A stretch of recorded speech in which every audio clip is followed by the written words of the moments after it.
So,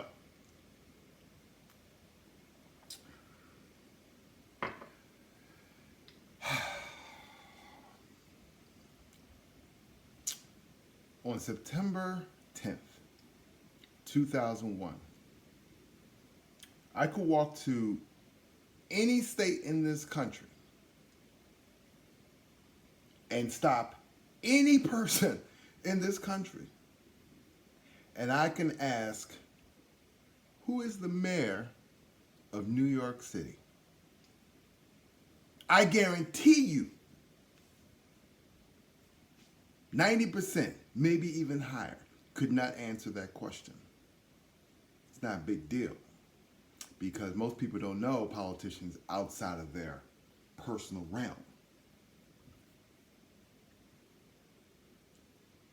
On September 12th, 2001, I can go anywhere in this country and ask the question, who is the mayor of New York City?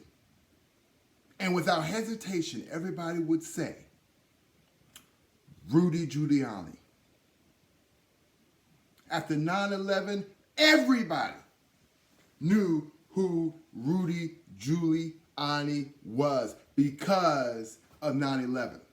There was a national disaster, and the leader of New York City led. Mr. President, this pandemic is your 9/11. Mr. President, this pandemic is your Pearl Harbor. Do you think you have led? Do you think you have done what your lawyer did? Led during a disaster.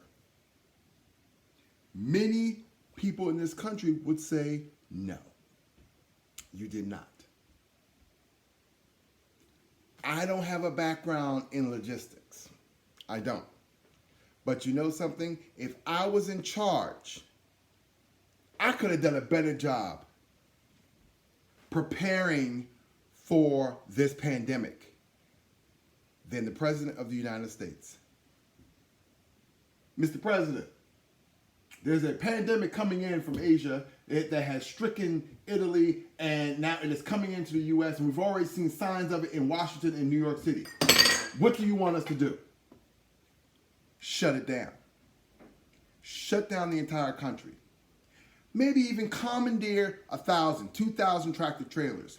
Outfit them with the right equipment so we can test people and contain this virus.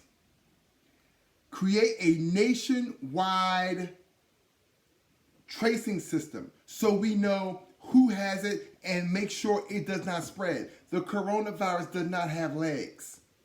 It uses human beings to spread. How does it spread? It spreads through the air. Earlier information says it spreads on surfaces. Okay? It doesn't impact children. Now it does impact children. Share that information with the people.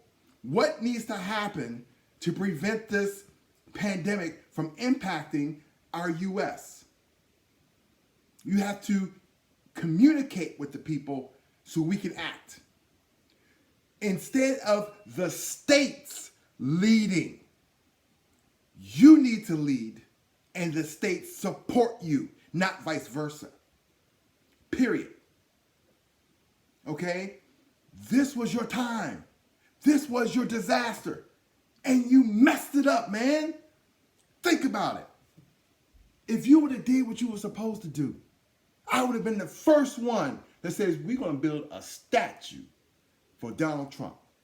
It would have been a grand statue. You would have had a full set of hair. You would have had big hands.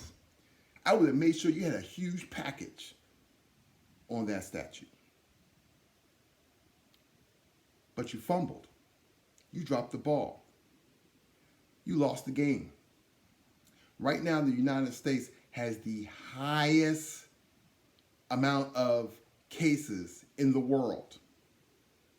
In the world. Last week, correct me if I'm wrong, there were 2 days where new infections of the coronavirus were higher than anywhere else in the world. You start your rallies. We have this virus contained. We have this virus contained. You started debates. This thing is a thing of the past. We have this virus under control. That's not the case, man. That's not the case. The reason why I am so angst about this issue is because I'm worried about myself, because I'm an older parent, and I want to see my kids grow up. I am also very worried about people who live in different parts of this country who are impacted by this virus. Another reason why I am upset, because of the lack of communication from this administration to local officials. You're preventing them from doing the things they need to do. And it's impacting them. Another reason why I'm upset. Not only are people worried about their lives, they're worried about their livelihoods. I have friends, good friends, who busted their asses to start their businesses. And slowly, one by one by one, they are shutting their doors. This could have been prevented. Why do Americans have to wait 8, 9, 10, 11, 12 weeks to get this stimulus check from the Department of Treasury? Okay? And I heard it was also held up because the president wanted to make sure it was signed by him. This is not a campaign endorsement. Let's talk about this PPP, this stimulus for businesses. See, if you were to put the right people in the right positions, major corporations would not have access to that PPP, but small businesses would have. Small businesses would not have to call over and over and over and over again just to get somebody on the phone to apply for PPP. Okay? This is bad, man. This is really bad. You're fumbling the ball. You can lead. I have a lot of issues with you. I have a lot of issues with every politician. I had issues with Obama. Don't sit me down with President Obama, because him and I can have some serious conversations. But I always give people the benefit of the doubt. Man, you could have proved me wrong, and you could have led this country the way that it should have been led. And you're letting us down. This is severe. People's lives are at stake. You know what's offensive is not only did you fumble the ball and which is helping us lose this game, but you still think you're capable to lead. Step aside, man. Step aside. Let somebody else come in here and handle what needs to be handled. Because people's lives, livelihoods are at stake. I only have one message for Vice President Biden. Mr. Vice President, please make this country great again.